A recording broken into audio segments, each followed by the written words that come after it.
Hey, we're so pumped to have you here, you guys. If you don't already have a notepad out and a pen, you need to do so right now. Because I am also really looking forward to learning from the guest that we have today. He is a wealth of knowledge, but more importantly, just his humility as something I know will come through the mic and through the conversation today. So grateful to get to know you more, Justin, and more so just grateful that Mike Zeller connected us and see what God's got in store for this conversation is something I've been looking forward to all day long. So welcome, Dr. Justin Moseley, to the Fit and Faith podcast. Yeah, thank you so much. I'm excited to be here. And I am really overjoyed because I know you have so much to give, but also like wisdom and joy. And what I experienced most at our mastermind was just a sense of peace that I don't feel like a lot of people let precede them. And so I'm excited to tap into that mindset. They call you the mindset doctor, and how you've got into that place of just like peace in the way that you carry yourself, even with all of the incredible experience as a chiropractor, as a mindset coach, a high performance coach. I mean, your rap sheet's incredible. So we're going to go through all of that, but let's jump in. Let's do it.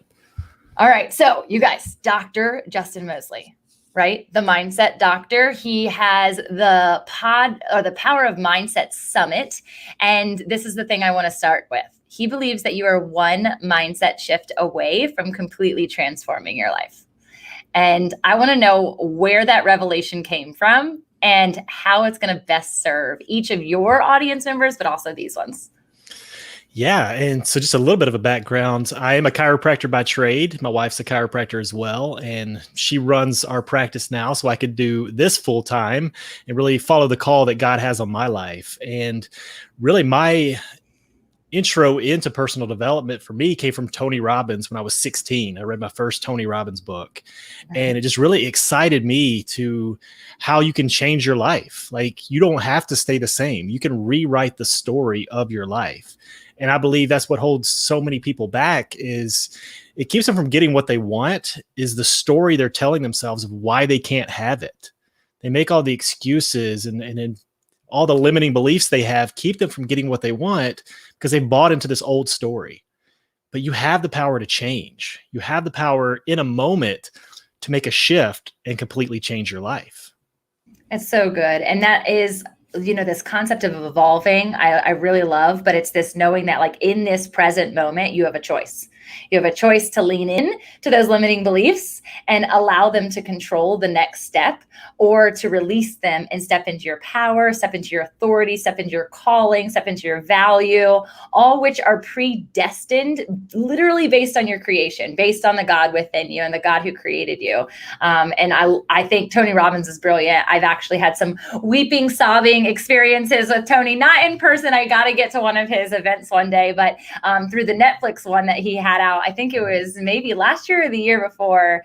And I really came into the knowing of what a powerhouse we all are. Honestly, we all have this same ability to help others unlock their greatness. So I'd love to hear, like, before you were the mindset doctor, before you were the chiropractor, how are you raised? Like, what helped you to lead into the place that you are today and that becoming story? Yeah. And I think it goes back for me. I went to a private Christian school. So God, Jesus has always been a part of my life. And really, that's where I learned the heart of service and serving others and making a difference. And I remember I was actually a senior in high school. A friend of ours passed away from cancer.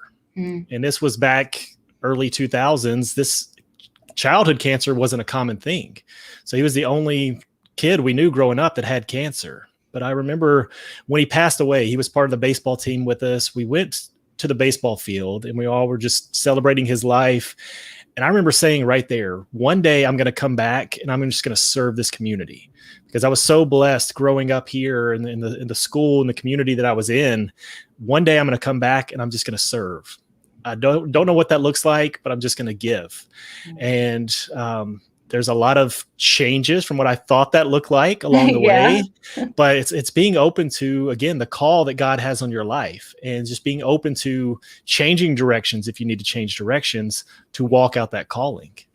I was giving this example the other day. It's just like Jesus take the wheel, right? That's the Carrie Underwood song that's so famous and so popular, but the imagery is really powerful. And I always say that we're like the navigator of our life, right? Like God has the wheel. Oftentimes we try to take over. We think we're in control, but when he's driving, he's like, let's detour today. We're going to detour over here. And you're thinking, wait, no, like that's not the path we had planned. We already discussed that we were going to Disney World. And now you're trying to take me to the alligator farm. I don't want to go to the alligator farm, right? Like that doesn't sound nearly as thrilling. And there's always plan and process that we can't possibly fathom or understand. But ultimately, when we get to the destination that he has, whether vision casted with us, dreamed on behalf of us, pre-planned, obviously, that's a part of his creation, it ultimately is all going to serve for us our best self, our goodness, our purpose, and beyond ourselves, his purpose.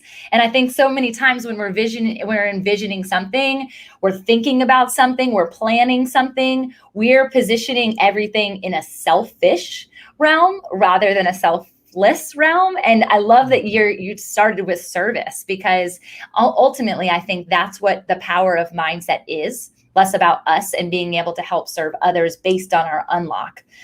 So I'm excited as you're going through that, knowing that it started in your faith, because that was something that was not the case for me. I didn't come into my faith until later in life, like 5 years ago, actually. Yeah. And at that time is when God got a hold of my mind and was able to shift everything that I learned to that point, not null and void, but instead to evolve it to serve his purpose rather than my own. So how often do you serve people who are in their faith, out of their faith, faithless, if you will? Well, yeah. And now, so I'll kind of back up to get to where I am now too, because even I started my chiropractic clinic based on two things. Yeah. And one was Jesus didn't come to be served. He came to serve. Yeah. So we knew we were just going to get out in the community and serve. Mm-hmm. But the other thing was Ziegler quote, get any you want in life, help enough others get what they want. Which is, again, another act of service. So we started our clinic back in 2012. And then I'm going to fast forward to 2018. Life was great. We had a thriving practice, helping lots of people. I was living my purpose. I was making a difference. And then I went on a whitewater rafting trip. It was actually a men's retreat that we went on and went whitewater rafting. And I had a near-death accident. The raft actually flipped over and I got trapped underneath the rapid. And the last thing I remember thinking to myself was, I'm not coming back up. And then everything just went black. Wow. And then everything went bright white. And it was the most peaceful feeling I'd ever felt in my life. Like, I just want to stay here. Peace, joy, everything was in that moment. And then I heard this voice that said, wake up. And in that moment, I came back to reality, and I was trapped between two rocks under the water. And I tried to push and I didn't move. I was stuck. And thankfully, adrenaline kicked in and I was able to push hard enough that I broke the buckle on my life jacket and was able to float to the top and actually breathe again. And after that, it shook me. We all think about our purpose and question, like, why are we here? But in that moment, I asked myself a powerful question. Why am I still here? Because things could have been completely different in that moment. And as I began to process that, because I went back to my purpose, hey, I'm living that. But what I realized is I was living my purpose, but I was playing way too small. And that's for all of us. I believe we get comfortable in life, and God has plans for us that are bigger than anything we can think, say, or imagine. So we just need to let go of what we think this is supposed to look like and ask, hey, God, what do you have in store for my life? And again, that was a perfect analogy for, the water was calm. We were just cruising along. That's where life was. Things were comfortable. Yeah. Then we hit the rapids, and that's where things changed for me. And I believe that everyone in life, we get too comfortable. And you don't have to have a near-death experience to change. But a lot of you right now, you're dying a slow death in your business, in your relationships, in life in general, because you're not walking out the calling that God has for your life. And for me, that's why I'm on a mission right now to help people exchange their comfort for their calling. Because we got to step out of our comfort zone and into the call that God has in our life, because that's when you truly live out your purpose. So that fast forward to what I'm doing now, that was in 2018. In 2019, I asked myself, well, if money wasn't an issue, if I could do anything I wanted, what would I do that brought me joy and made an impact? And I was like, I just want to put out content on mindset and personal growth and development. It changed my life. I know it will change other people's, but I was like, I don't even know if anybody's going to listen. So I'm just going to start putting stuff out there. So in March of 2020, I started a Facebook group and just started interviewing people like this and just giving content and just serving. And it quickly grew. It grew to 1,000 people within the first month. And I was like, all right, people are listening. At the time, I was actually coaching other chiropractors because they would come to me and like, hey, you guys have had success. I'm struggling. Can you help me? And I realized it was never their business. It was never their systems, their procedures. It was always their level of mindset or growth and development. So once they shifted their mindset and started working on personal development, their businesses started to grow. So fast forward to what I'm doing now, I get to help people step into their power and actually live with more passion, more purpose, more peace, and more profits. So that's what I love to do every single day because I know it's a calling that God has in my life. That's incredible. And I am so glad that the word peace has come up so many times. And I literally sense that from you. So like what a character trait to carry from God, like himself. I think it literally precedes you. So whatever that sensation is that you feel on the inside, know that it precedes you everywhere you go. I think what's I want to thank you for that and that's not always how it has been because I got caught in the trap of building a business, and what most entrepreneurs do is that constant striving and that wanting to do more and be more and have more. But I got to this place of, no, I'm just going to surrender it all and say, God, where do you want me to go next?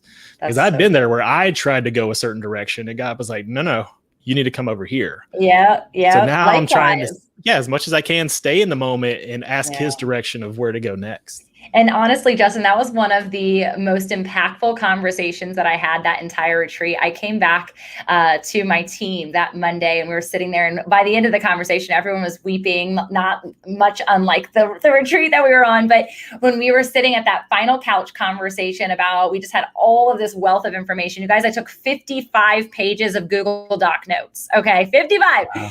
And I was like, holy cow, my mind is moving a million miles a minute, pretty much as fast as my mouth, which is pretty hard to do. And I'm sitting there and Justin goes, well, one other person went, then Dr. Justin goes, and then somebody else, and then myself. And when he went, he said, well, I'm just going to take all this information and I'm just going to present it to my mentor and I'm going to just, sit with it and see what happens. And I'm over here with a map, right? I've got every step. I know where I'm going. I know what minute I'm going to go there. And I was also super perplexed. I'm like, what do you mean? You have another mentor besides our coach that we just invested in to be here? Who is this person? I need to know this person. So I'm like, well, who's your other mentor? And he's like, God. And I was like, oh gosh. And I immediately was just stunned to silence, again, rare for me, that it had me completely reprocessing this entire plan and map that I had created. Another person went and it was my turn and I'm completely wrecked. I'm like, well, great. Everything that I was going to say is out the window and I need to do the exact same thing. And I think that it's just so critical. It's a mindset thing. And what has emerged from that is to be able to operate joyfully for me. It's less, peace is amazing. It's a fruit of the spirit. It comes. But joy for me is the place that I want people to see and witness and also taste and experience in their entrepreneurial journey. Because I don't think they do it enough. They get into the weeds, they get into the overwhelm, they get into the achievement, they get into the comparison, all of the limiting beliefs, right? They're not worthy enough. There's imposter syndrome. There's all this stuff. So talk to us about that side of it, the side of all of the limiting beliefs. Literally, in my coaching session, these are literally 3 from each person of limiting beliefs that they can't do the thing that they're called to do. It's a real thing. Anxiety, suicidal ideation, self-worth, body image, addiction. How do you get past that? Right. Yeah. And it is literally rewriting the story. And before we get to that, just the joy piece that you talked about, just so you got a lot of followers, I'm sure, that never had the pleasure of meeting you in person. But when I got to meet you, I felt the joy that comes from you. The same thing, the joy that we see on social media is real in your personal life. So I wanted to point that out because that is hard to find. There's so many facades out on social media that it looks a certain way, but it's really not like that in person, and you embody joy. So I wanted to acknowledge that for sure. Thank you. So sweet. But yeah, when it comes to limiting beliefs, the first thing I think everyone needs to realize that is it's okay to have limiting beliefs. You're not alone. Everyone has them. So even for me, when I first started going online, so I had to make a complete shift because in practice, I'd already scaled my practice. I was no longer physically practicing. So I got off of social media because I didn't want people wanting to come see me. I wanted it to be about the clinic and what God's doing there. So I shifted gears and had to go put myself out there online, and the limiting beliefs came. Well, I don't know if people are going to listen. Maybe I'm going to sound stupid. Nobody's going to like this. All that stuff came up. But what I like to say is you have to speak louder than the voices in your head. And that's why I love going back to the word, because the word is full of positive affirmations that show us who we are and whose we are and who we are. So when we start to believe who we really are, then we can speak louder than those little voices that are trying to stop us, because the voices are always going to be there. I have a friend who's part of a high-level mastermind. It's for people that have like $100 million companies, CEOs, owners, things like that. They spend a lot of time working on the limiting beliefs because they're always going to be there. Let's say you overcome whatever's going on now and you go to a new level. Well, you're going to be like, okay, well, God did this. What else can he do? But we're going to start doubting that. We're going to start to have this unbelief come up because it's new to us. Anything new, we start to question it. But again, if we can speak loud to ourselves and those voices we hear, that's when you can actually have the faith to step forward and take action. Yeah, that is so powerful, you guys. You have to speak louder than the voices in your head and go back to the word to discover who and whose you are, because those are the affirmations that we have to stand on every single day, knowing that it doesn't matter what success looks like to you or what level you're at. Anyone that you're talking to, everyone can raise their hand to the emotion that you're likely feeling or the mindset that you're likely battling. And so I love that you equipped yourself to get to this place. I mean, literally he's spent over $500,000 in personal growth for himself. He's read over 2,000 personal development growth books. And I just want to sit and read. Like, I am such a reader, but I am in that stage of life with little kids that reading is not going to happen unless I'm on vacation or I've locked myself in a closet. And even then it's like unlikely.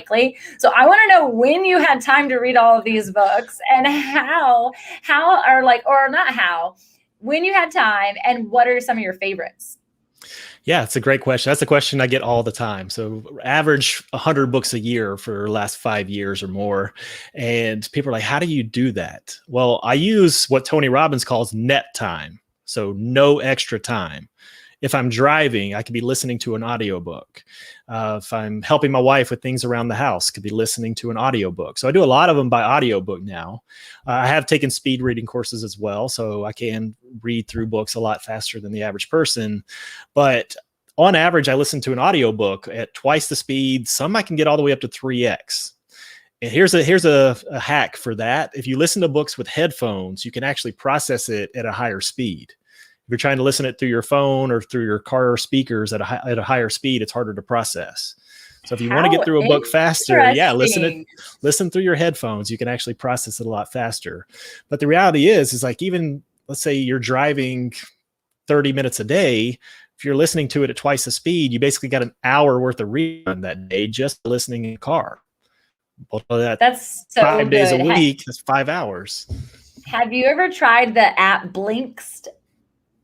Have you heard of this? I haven't. I've heard about that, but no, I haven't tried that one. So I love books and I haven't had the time to do it. And I would say that I definitely have the Tony Robbins net time. I am constantly listening, right?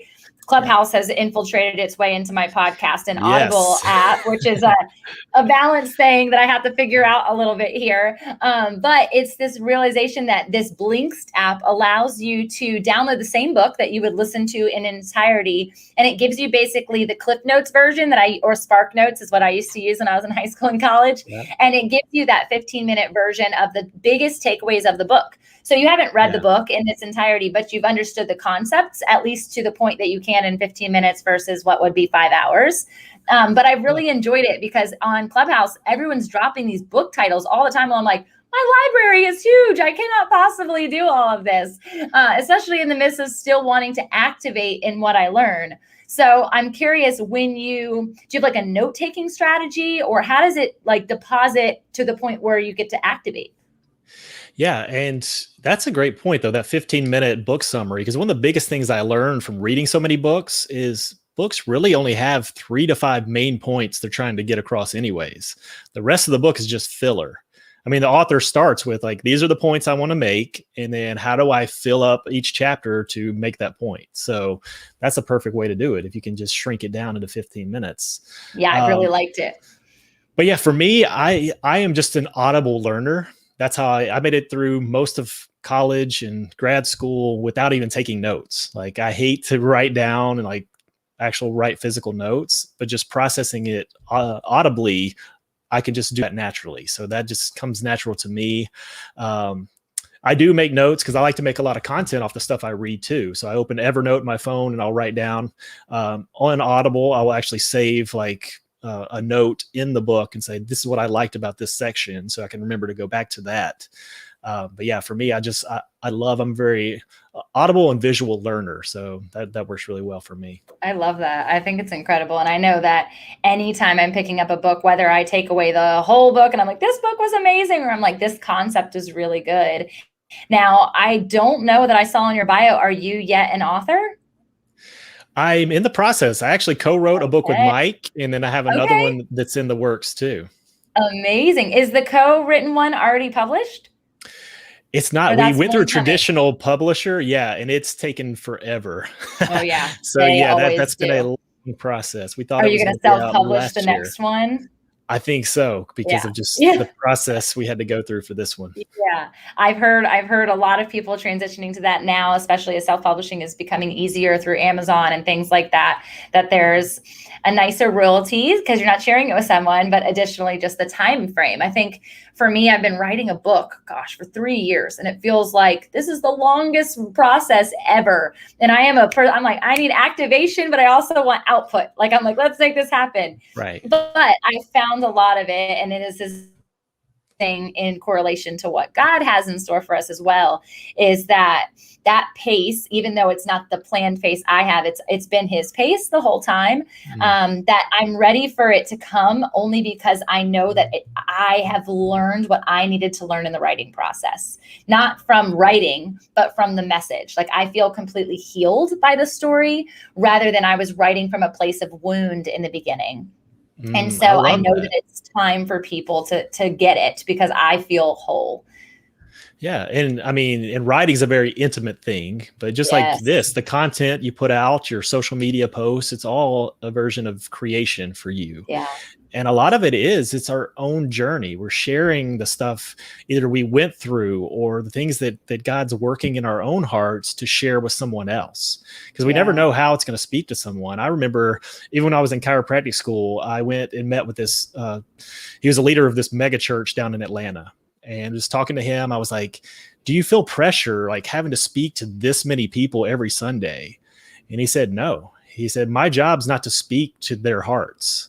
My job is to share the message that God has on my heart, and he'll do the work of actually activating it within them. And I thought that was really powerful. It's the message, whether it's in a book, in the social media post, sharing our own heart can speak to the heart of somebody else.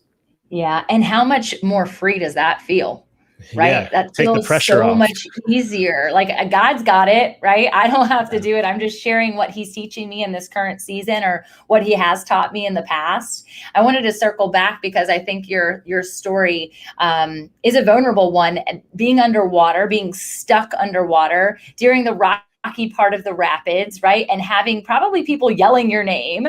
And yet there was this sense of peace and joy and the Spirit being filled in that moment, but simultaneously calling you to action. I think that this is a place a lot of people are. I think a lot of people are stuck. When you talk about complacency, I feel like that is a comfort zone. It also is a call to mediocrity. And mediocrity is not fun. Like, at the end of the day, there's this sense of void. And so as you surfaced and you came back into your life, realizing that I'm still alive, I'm still here with purpose, and you shifted and all the things, How do you feel like your servanthood to other people? Because it sounds like you've always been a server anyway. How did that shift? How did that shift overall? I have like a granular question, but I'm going to keep it vague. It really, because I processed it for a while. That happened in 2018, and it wasn't until the end of 2019 I knew God specifically said, like, you're here for more. You're going to make a bigger impact. But I had no idea what that looked like. So I just kept showing up. Okay, God, where are we going with this? But I think that's where a lot of people do. We put so much pressure on ourselves. I haven't achieved enough. I haven't done enough. And that's where we feel mediocre. Well, it doesn't have to be that, because you could actually live in your purpose and still have that feeling. It's not a mediocre, it's not a less than, but you know that God has called you for something more. And I think a lot of us get to that place and we kind of put ourselves down. Like, why do we feel this way? When really it's like, no, it's like God's inviting us to step up, step into this calling that he has for us. We've limited it because we can't think as big as God can. We say, no, we've hit the pinnacle. We've scaled the mountain and we're at the top. Life should be great. Well, no, maybe there's another mountain that says, God's saying, come over here. Let's go do this. Let's impact these people in this way. So for me, it took a while to process. Okay, I know I'm called to make a bigger impact. I just didn't know how. But I kept showing up, kept praying about it, meditating on it. And God revealed to me, this is the direction you're going to go. And for me, it came to what came easy. It went back to looking at my life. Like, what made a difference to me along the way? The study I did on mindset and personal growth. It just was what I loved. So then God was like, okay, I want you to share that. It wasn't like you have to go find a new profession or I didn't even step into this world to be a coach or to start a business doing this. It just happened by chance. And I just went literally just to serve. I'm going to put out stuff. People are going to love it. And I just knew that that's what God had called me to. And even when I launched my first mastermind, I had no list. I had no launch strategy. I had been showing up consistently. And I just said, hey, I'm launching this mastermind. If you want to know more about it, let's jump on a call. And it sold out within the first week because it was God's plan. It wasn't my plan. That is powerful, y'all. I hope everyone is listening to that and getting affirmation in your own life, right? Is this knowing that we can create something brand new, and that something brand new often will feel hard. And if there's like a lot of tension, if there's a lot of stress in that, it's not in that his burden is light, right? It's not in the same component of will. And I think we can curate, and it might turn out okay. But what are you giving up in order to create the thing that he's already called you to do, that he's already equipped you to do? That's the coolest part about it, is that you're already equipped for it. And you don't have to be striving to satisfy the calling. And so as you're talking about comfort and mediocrity, I had done a run with my little guy it was probably a couple months ago. And I was listening to the Clubhouse while I was running, and also with the little neighborhood kids. And they were all on their bikes, and I was setting out for what was going to be a 3 mile. I never go beyond 3 miles. Like, that's the limit. I'm good. Anytime I've done 3.1, I've failed. Okay. No joke. So I'm listening to Clubhouse, and my son, who's cold, he doesn't have shoes on. He's like a little Mowgli anyway. He's like, Mom, I'm really cold. I want to turn around. Meanwhile, I'm just getting like into the quarter mile mark. I'm like, dude, I'm just getting started here. I need your motivation. I need your energy. Like, you are not cold. I'm hot. So you've got to be hot too. And he's like, I want to go back. And so I was like, let's get uncomfortable. Let's get uncomfortable. You can do it. You can do it. And so I start like cheerleading, and I'm literally doing arm motions, and he's like, oh, I don't want to go. I want to go back. And so by the end of it, the words that God like deposited into my soul for him and for others is that you're a converter. Like, you're a converter of people's complacency. You're going to take them from the couch and you're going to convert them into energy. You're going to convert them into joy. You're going to convert them into the calling. And so I've really been holding tight to that ever since, which, by the way, I went from what was 3 miles to 8 miles. It was the furthest I've ever ran in my entire life. Legitimately, I was shocked by myself. And I just kept hearing that in my spirit. And so what I thought I could only based on the fact that he was converting my energy right there in that moment to say, I convert you, and therefore you can help convert them. And to give that to people is no different than anybody's calling. It doesn't make it more important, more validated, a higher calling. Like, we're all in this together for his glory. And I think it's just so neat how he equips us in the process. Like, you didn't know you were going to be serving from 200 or 100 books a year, 2,000 books read, into serving the way that you're doing it now.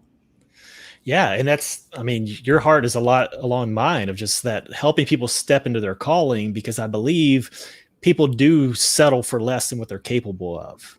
And a lot of that Yeah. is, and again, if you're listening to this, you could feel like I'm walking out my purpose. I'm doing what God's called me to do. I was in that same place. But then I realized, unfortunately, I had to go through a near-death experience, but it revealed to me, you are living your purpose, but you're playing life way too small. And the world doesn't need you to play small. It needs you to show up big, because I know for me, I don't want to get into the end of my life and realize I could have done so much more. So step out of that comfort zone, exchange your comfort for your calling, because that's when you can change lives, make a difference, live in that place. You're full of joy because you know you're doing what God's called you to do. Yeah, there's definitely like a congruency that happens when you get into that zone. It's like that sweet spot that people will talk about, or for me in that experience, a runner's high, where like I went right past the pain. And I forever was like, those runners are crazy. I literally stood on the sideline my entire life cheering for the half marathon and the marathon runners that ran by our front of our neighborhood. I would go out really early and I would just be the cheerleader, be so proud of my mom and dad. And like, they look like they're in so much pain, but I'm like, you guys are great. Keep going, right? Like, you're awesome. And I never understood what that runner's high meant or how it felt. And I will tell you, I haven't ran 8 miles since. I haven't even ran 3 miles since.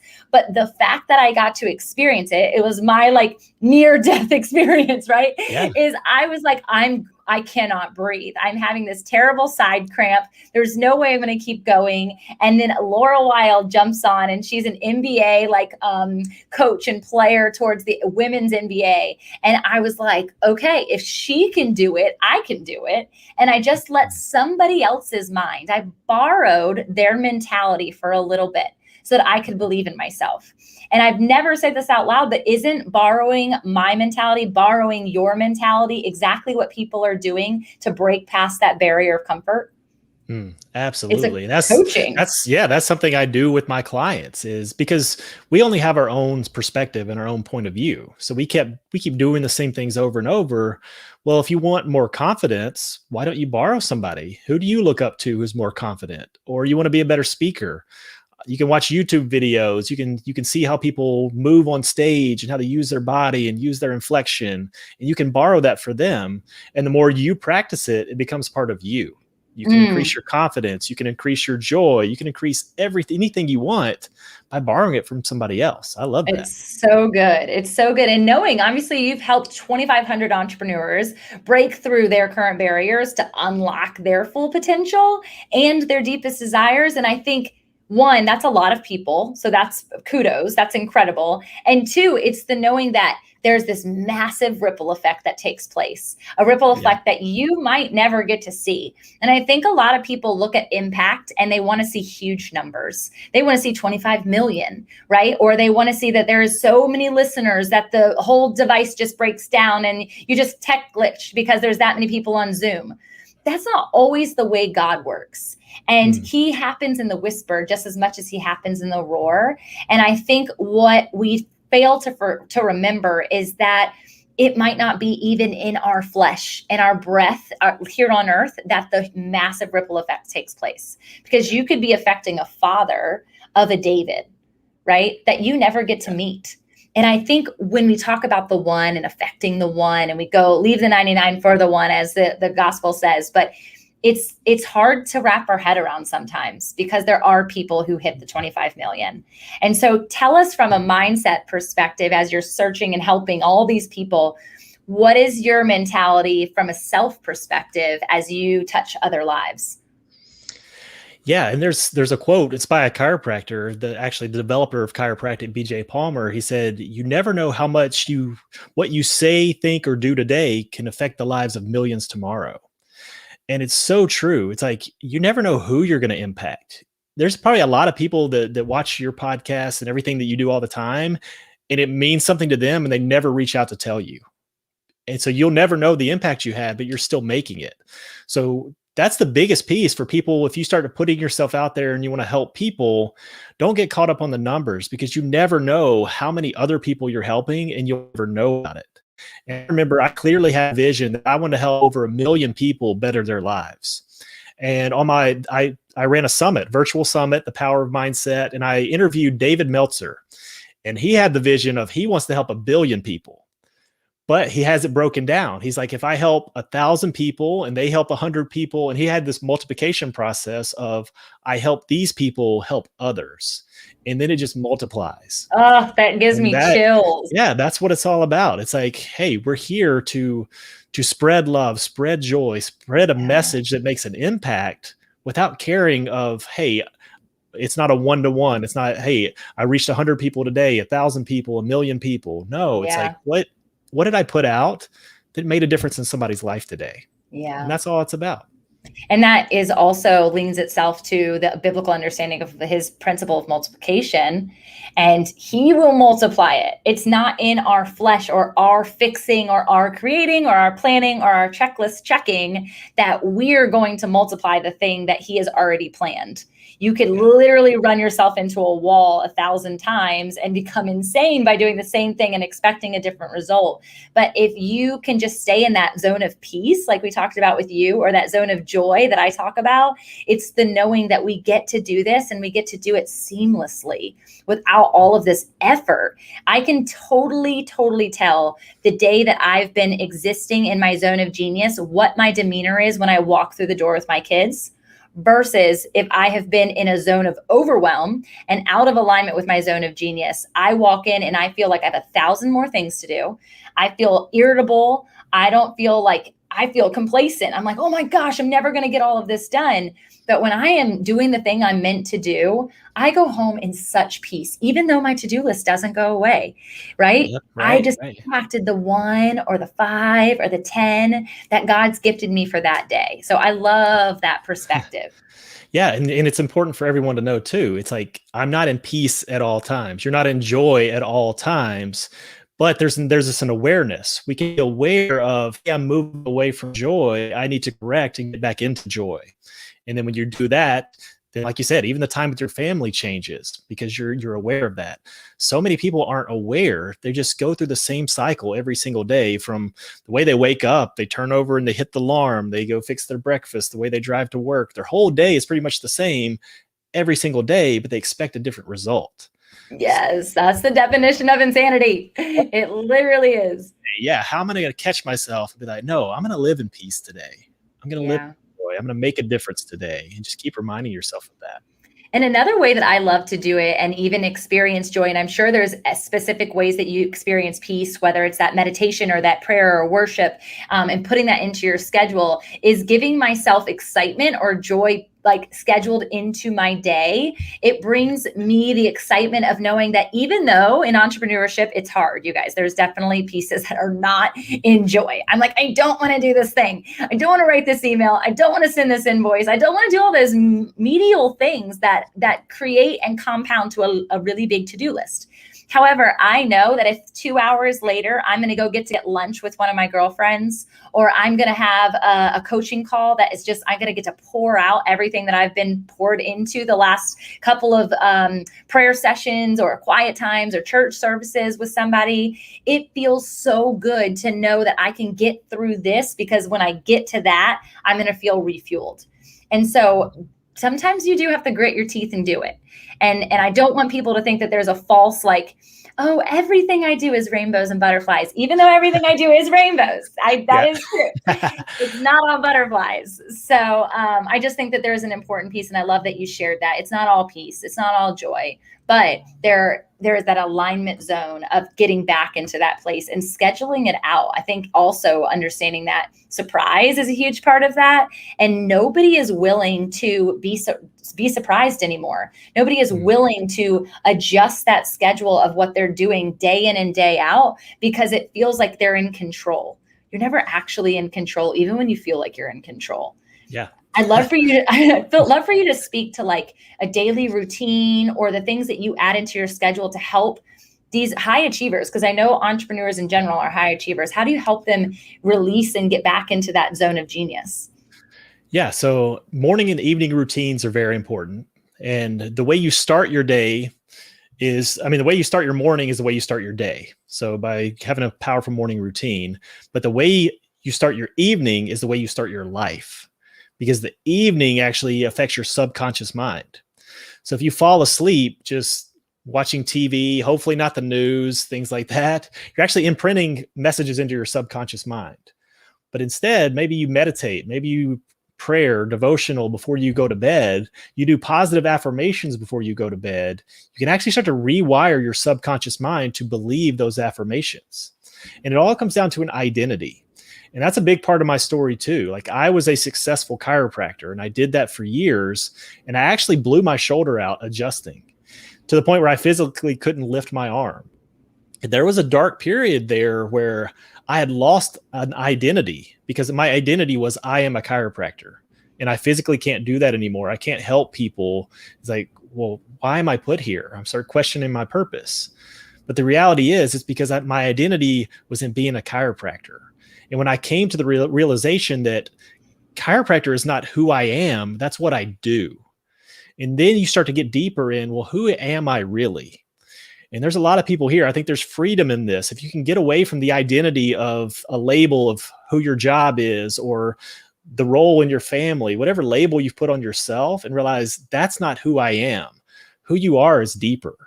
And when you can get in touch with who you are, then you can shift your identity into who you need to become the person that can accomplish what you want to accomplish. That is so good. You're so right. And I think ultimately every limiting belief, every mindset battle that people have is an identity issue. Like, it all goes back to that. I definitely struggled with labels and people pleasing and comparison and like body image issues, all of these different things. And if I strip them all back, it comes down to fear, comes down to shame, and it comes down to a lack of identity, a lack of what you said at the beginning, the who and whose you are. Because if you're aligned to that, God is peace and he is joy and he is every other fruit of the spirit, kindness, goodness, forbearance, self-control, all of that stuff. And if that is him, then that is you. And so I think that those affirmations are amazing. I also love that evening routine concept. I can give a quick example as a mom who I was like so ready for like bedtime routine. Okay, we did back in the day, we did bed. What was it? It was bath, bottle, or booby. Sorry, Justin. Book, and then bed. And so I would do those things and I would expect, okay, they're going to go to sleep. And as an infant, I had them on a pretty good routine. They would do that. But as my son got older and TV got a part of that conversation, or sports got a part of that conversation, bedtimes shifted, play happened more, wrestling with daddy when it was time to go to bed happened. It was time to go to sleep. And he was actually experiencing night terrors. And we were going through all of this trauma of like, how do we get him out of it? It was petrifying. We were losing sleep. We felt like we had an infant again. I've had a sleep coach. I've had a parent coach, all this stuff to help. And we started to do meditation before bed. And I started to do yoga as a part of my 75 hard. So it had nothing to do with him. Didn't even think about it. And then we would start doing these little meditation apps and he would sleep like so soundly. And I couldn't believe what the transition was. He was actually asking me to do it. Are we going to do that thing again tonight? Are we going to lay down and do that thing again? And this kid is million miles a minute, if you know Cooper. So it was amazing to witness. And I never really considered how the evening routine had gotten so far out of alignment with what it was from when we were little, to letting the world dictate how we were going to go to bed every night based on time. Right. Yeah. And meditation has been huge for me too. And I was always the high performance person. I got to get more done. I don't have time to meditate. And there's a saying within meditation, if you don't have an hour to meditate, you need to meditate for 2 hours. So it's like you need to make the time. That's good. And really, it can start as little as 5 minutes, 15 minutes, 20, an hour, whatever it is for you. It allows you to connect with yourself and connect with the purpose and what God's called you to do. So good. And I think really tapping into that intuition, be able to hear the voice of God, and not an audible voice, but connecting with the Spirit and having him speak to you comes. I mean, the word says, meditate on my word day and night. Yeah. And that's a part of being quiet, being still, and knowing that I am God comes from that quiet place. Yeah, Just shutting everything so off, good. shutting the world off, and being present. You're so right. That's so good. And I always go to these conversations with a desire for conviction. Like I'm learning, I'm taking notes in the chat. You can see all the notes I'm taking, but it's the knowing that like we constantly have an evolution. We constantly have the opportunity to evolve and become, and none of us are perfect. None of us are perfect, period. And so it's this knowing that like the day and night thing, I'm not so good at. Like I'm in prayer, but am I in meditation? I think that there's a difference of like I prayed or I worshiped today versus I meditated. And I will say every time that I do take that time to meditate on the word specifically and actually get in the Bible, that time flies so fast and I don't want it to end. And so if we allocate that hour or that 2 hours or whatever it is, giving ourselves margin in that, I think is really critical, because God might speak really quick or he might take a really long time to show up. And this is in business, this is in your family, this is in marital issues, this is in even the good things. He might wait. He might be holding out, and it's still going to be that magnificent when it happens. But we are so eager, and we're in such a microwave society that we're expecting it to happen again in our timing, and it's not his timing. And so I just want to bring people ultimately back to his pace and realizing that one day is 1,000 years, 1,000 years is a day. It says this biblically, you guys, that if you blink your eyes, just like Justin did when he was beneath the rock, 1,000 years transpired, and 1,000 years happened in 1 second. And he was like, nope, I still need you. I need you to create that ripple effect that I've made you for, that I've purposed you for. But it took him almost 1.5 years to come to the place of actually activating, to say, okay, I'm going to do this thing that I don't really know what it looks like. And so helping people to discover that there is more to it, and clarity is a part of action, correct? Yeah, absolutely. I think it all goes back to the comfort zone that we kept talking about, is first realizing that you are playing too small. You have gotten comfortable, and it's not about doing more. It's about becoming more, and really just letting go of this striving and having to do, but becoming the person that God has put you here to be. And then you can do what God has put you here to do. But it can feel uncomfortable because it's stepping out of a comfort zone. I mean, I remember even going through college, I am a natural introvert, actually severely introverted. I remember I took a speech class, got in front, I was staring at my notes, my hands were shaking, my voice was shaking. And I was like, I'm never going to talk in front of people again. But then I had this calling in my life to speak to people. So it was more important for me to step out of my comfort zone and overcome that fear, because I knew that there was a calling. Had I never overcame that fear and just accepted, you know what, I'm an introvert, I'm not meant to speak to people, I never would have been able to impact the people I am today. So again, it goes back to exchange your comfort for your calling. That is so epic. Is that the next name of your book? Because it should be. I think so. It's going to be. I love it. I've been really leaning into that a lot lately, and working with a lot of clients on that, and it's definitely been a God thing. God is blessing that in this time right now. It's really good. And that quote that you just said about becoming, my book is planned to be titled, hopefully coming out this fall, Always Becoming. And so you said not about doing more, it's about becoming more. Become what you are meant to be so you can do what you are meant to do. And I might have to quote you in my book. I'm like, this is from Dr. Justin Moseley. This is so good. Yeah. And so what I believe is just the calling on everybody's life, right? Don't do, just be. But in that being, there's a becoming. Like you're not going to get to that place where like I am, because the only I am is him. He is the only I am. And so that's where you don't classify yourself as I am any title or I am any place. You're only an I am a son or I am a daughter. And that's the biggest identity piece that we just have to claim and stay cold in every single day. And that's the hard part, because we always try to make stuff happen. Even if it's trying to go after a calling, we try to make it happen. But when you can let go and let God, like even this conversation, we didn't talk about what we were going to say. We've never talked even on this level about this stuff, but we're in total congruency and total alignment, and God brought us together at the right time. Yeah. So that's what can happen in all areas of your life if you surrender it and just follow with the calling. That word surrender is so powerful to me. I just got to speak about it actually at a conference this past weekend, and it was about the posture of your heart and being willing to submit. My husband and I always say that submission is victory. And a lot of people have such a hard time with that, especially women in marriage, because you're like, submission sounds like you're inferior. As a guy, you're probably like, I'm not submitting. It sounds like a jujitsu move that I'm like totally tapping out on. I'm not going to quit, right? Right. It's not about quitting. In my submission, I'm still doing, I'm still being, I'm still all of the things that I was before, but I am allowing God to supersede in the situation and say, God, you're in control. So I submit to your will rather than my design, because my design is faulty. It is built on sand, and I need you to come in and set this sturdy foundation, this rock for me to build. Ultimately, not my thing, but his thing, his church. Yep. Because he's got something better planned anyways. It's going to be a lot bigger if you submit to his will, for sure. Yeah. So good.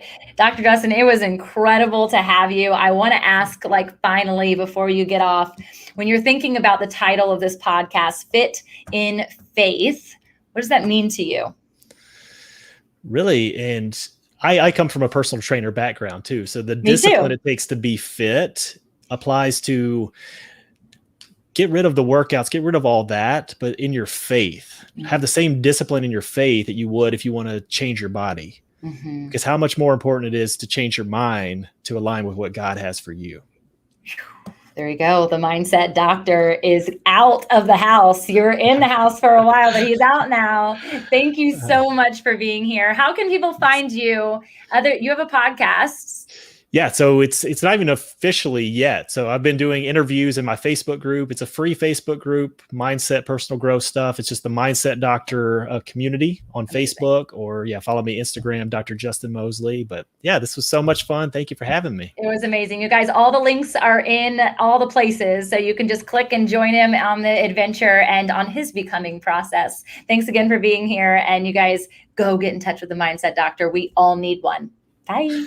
Thank you.